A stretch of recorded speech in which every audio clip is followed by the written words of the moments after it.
Hello everyone and welcome back to part number 2 of weather application in React Native. अगर आपने part 1 नहीं देखा तो I recommend you to part 1 पहले complete कर लें, जिसके अंदर मैंने ये डिज़ाइन बनाना, सिंपल सा एक डिज़ाइन है जो इम्प्लीमेंट करना मैंने आपको सिखाया था।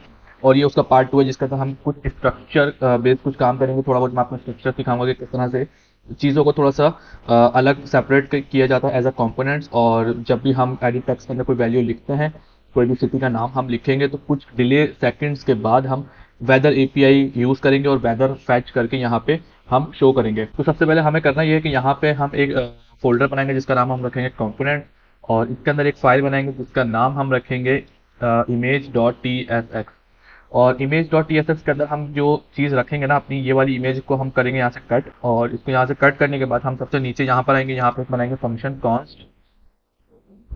कॉन्स्ट और यहाँ पे लिखेंगे हम बैकग्राउंड, यहाँ पे हम लिखेंगे बैकग्राउंड इमेज, और इसको इस तरह से एरो फंक्शन के अंदर हम यहाँ पे करवा देंगे रिटर्न।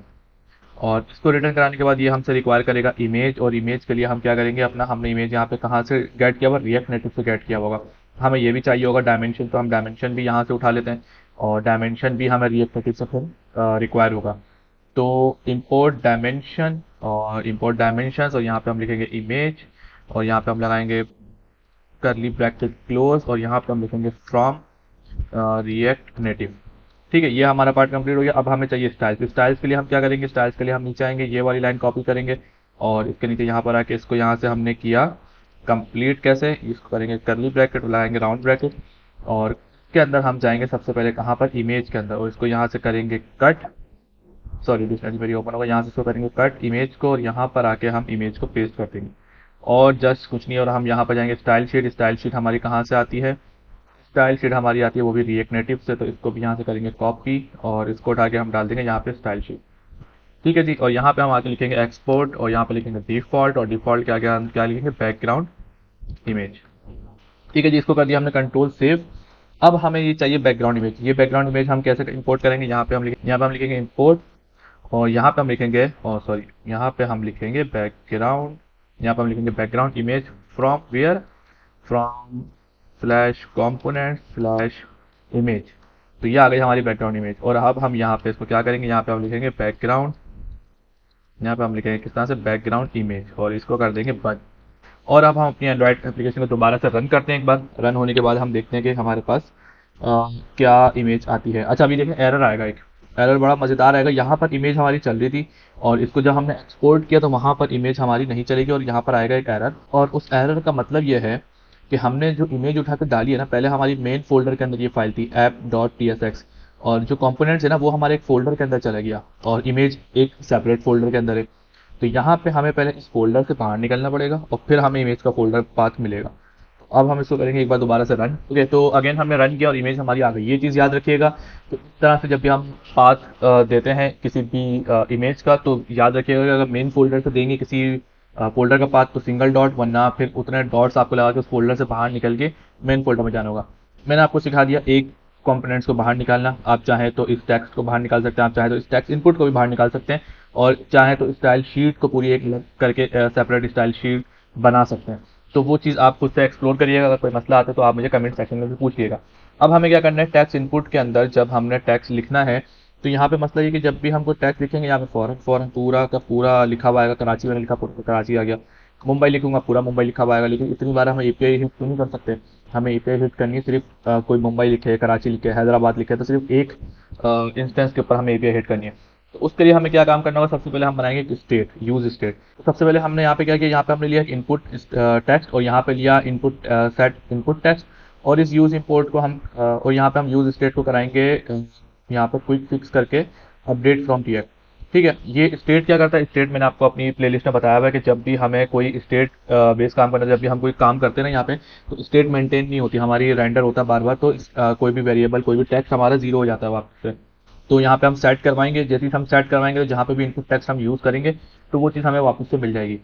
अब हमें क्या करना है, इसके बाद हम यहाँ पर आएंगे, यहाँ पे हम बनाएंगे एक टाइमर। यूज इफेक्ट हमारा लाइफ साइकिल मेथड्स है रिएक्ट नेटिव के अंदर। यूज इफेक्ट में मैंने एक वीडियो बनाई हुई है, वो आप जाके देख सकते हैं। बेसिकली जब भी हमारी एप्लीकेशन फर्स्ट टाइम रेंडर होती है या जब भी स्टेट चेंज होती है, तो यूज इफेक्ट का जो मेथड है ना वो रन होता है। अब इस यूज इफेक्ट के अंदर हम एक चीज़ यहाँ पे पेस्ट करेंगे। यहाँ पे हमने क्या चीज़ पेस्ट करी, एक फंक्शन बनाया टाइम आउट का। और उसके अंदर हमने सिर्फ लॉक करा लिया टेक्स्ट को, और यहाँ पे उसको टाइमर दे दिया 2000 मिली सेकेंड का। इसके बाद हमने क्या किया, इसके बाद हमने एक और रिटर्न का फंक्शन बनाया, जहाँ पे हमने यहाँ से इस यूज इफेक्ट को रिटर्न करवाया, और यहाँ पे जो हमारा ये था ना टाइम आउट, टाइमर जो हमने लगाया था 2000 मिली सेकेंड का, उसको हमने करवा दिया क्लियर। उसके बाद फाइनली हमने क्या किया, हैंडल टेक्स्ट चेंज का एक मेथड बनाया, जो कि फंक्शन हमारा कॉल होगा कहाँ से, इस फंक्शन को हम कॉल करेंगे अपने इस वाली जगह से सिंपली। बस ये फंक्शन हमारा कॉल होगा, इसके अंदर सेट इनपुट टेक्स्ट होगा, ये वाला इनपुट टेक्स्ट हो जाएगा। जब यूज इफेक्ट चलेगा तो ये हमारे पास वैल्यू होगी, वैल्यू होने के बाद ये 2 सेकंड के बाद ये फंक्शन चलेगा हमारा, जिसके अंदर ये वैल्यू प्रिंट होगी, और ये हमारा रिटर्न करवाते वक्त इसको क्लियर करवा देगा। इसको करवा दिया हमने सेव। अब हम खोलते हैं अपने टर्मिनल, और यहाँ पे हो गया। तो मैंने एक छोटी सी गलती ये कर दी कि स्टेट को मैंने ना इस फंक्शन से बाहर रख दिया, और जबकि मुझे इस यूज स्टेट को इस फंक्शन के अंदर रखना था। और ये काम करने के बाद जो है ना, ये मेरी एप्लीकेशन रन हो जाएगी। अब मैं यहाँ पे लिखता हूँ किसी सिटी का नाम, यहाँ पे मैं लिखता हूँ कराची। 2 सेकंड के बाद देखें पूरा कराची लिखा हुआ आया। अब इस बार के अलग, ए अलग, आर अलग, अलग अलग लिखा हुआ नहीं आया। अब मैं यहाँ पे लिखता हूँ मुंबई, तो अलग अलग पूरा मुंबई लिखा हुआ नहीं है, पूरा एक साथ मुंबई लिखा हुआ है। अब यहाँ पे एक मसला है कि मैं इसको पूरा बैक स्पेस करूंगा ना, तो 2 सेकंड बाद मुझे खाली स्पेस भी मुझे दिखा रहा है। तो ये इफ का चेक आपने खुद लगाना है इस जगह के ऊपर। टेक्स्ट इनपुट अगर मेरा एम्प्टी है तो वो चीज़ फंक्शन कॉल ना हो। अब हम यहाँ पे एक फंक्शन बनाएंगे सबसे नीचे, और यहाँ पे हम लिखते हैं कॉन वेदर एप्लीकेशन के लिए हम एपीआई हिट करेंगे और डेटा वो फैच करेंगे। अगर गेट की एपीआई आपको नहीं आती तो इसी प्लेलिस्ट के अंदर जाएं, सेकंड लास्ट या उससे लास्ट वीडियो आप देखेंगे ना, तो वेदर ऐप गेट की एपीआई पोस्ट की एपीआई मैंने आपको हिट करना सिखाई है। यहाँ पे मैं गेट की एपीआई की डिटेल नहीं दूंगा, जेसन वगैरह को किस तरह से पार्स करना है उसकी डिटेल इन्फॉर्मेशन अगर आपको देखनी है तो आप मेरी गेट की एपीआई की वीडियो है ना वो जाके देख सकते हैं। उसके बाद आपने क्या करना है कि ओपन वेदर की वेबसाइट के ऊपर जाना है, यहाँ पे अपना अकाउंट साइन अप करना है। अकाउंट साइन अप करने के बाद यहाँ पे जो है ना बहुत सारी एपीआईज है, मल्टीपल एपीआईज। तो यहाँ पे आपने एपीआई पे क्लिक करना है सबसे टॉप, यहाँ पे आपने एपीआई पे क्लिक करना है, तो यहाँ पे बहुत सारी एपीआईज आएंगी। तो यहाँ पे आपने करना है गेट करंट डेटा के ऊपर एपीआई डॉक्यूमेंटेशन, और इसमें सबसे नीचे आना है, और जहाँ पर इसने बताया हुआ है कि किस तरह से डेटा हम जो है सिटी के नाम के ऊपर हम उठा सकते हैं। तो यहाँ पे देखें क्यू का पैरामीटर बेसिकली सिटी का पैरामीटर होता है, और यहाँ पे उन्होंने सारी चीज़ें बताई हुई हैं कि क्या क्या पैरामीटर है किस किस चीज़। तो एपीआई का पूरा रिस्पॉन्स मैंने यहाँ पे बनाया हुआ है, और इस एपीआई को हम यूज करेंगे तो ये डेटा हमारा फैच हो रहा है। तो इसमें वेदर एपीआई है 2.5, यहाँ तक कि क्यू के आगे मैंने अपने सिटी का नाम डाला हुआ है। ऐप आईडी के अंदर मेरी ऐप आईडी है, चाहे तो आप यूज़ कर सकते हैं। ये ऐप आईडी कुछ लिमिटेड टाइम तक वैलिड होगी।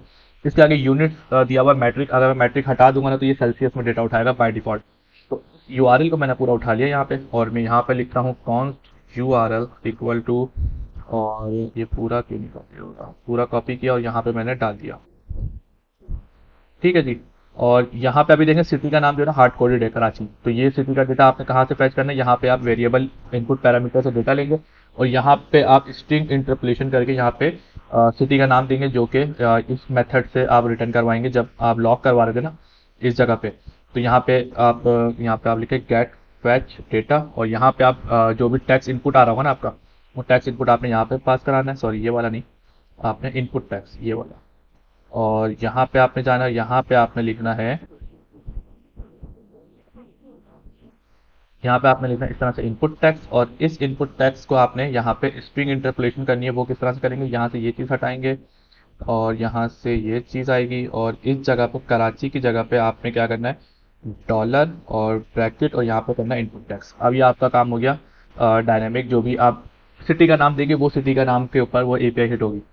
यहाँ पे एक काम आपने और करना है, यहाँ पे लिखना const response equal to await, और अवेट के आगे आपने क्या लिखना है, फैच, और फैच के अंदर आप क्या देंगे, यूआरएल।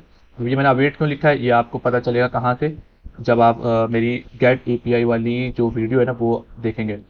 और इसके बाद मैं यहाँ पे लिखूंगा कॉन्स्ट, और कॉन्स्ट के बाद मैं यहाँ पे लिखूंगा डेटा, और डेटा के आगे मैं क्या लिखूंगा, रिस्पॉन्स, और इसको मैं कर दूंगा जेसन के अंदर कन्वर्ट। क्यों करा ये भी आपको अगेन वीडियो देखना पड़ेगी, क्योंकि इस वीडियो में मैं बताऊंगा, तो ये वीडियो काफ़ी लंबी हो जाएगी।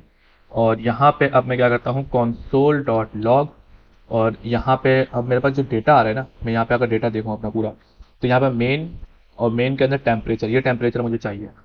तो मैं क्या करूँगा, डेटा, डेटा के आगे मैं ब्रैकेट लगाऊंगा, यहाँ पे लिखूंगा मेन, और यहाँ पे इसके आगे लिखूंगा क्या, टीएमपी टेम्परेचर, और यहाँ पे भी मैं लिखूंगा अवेट।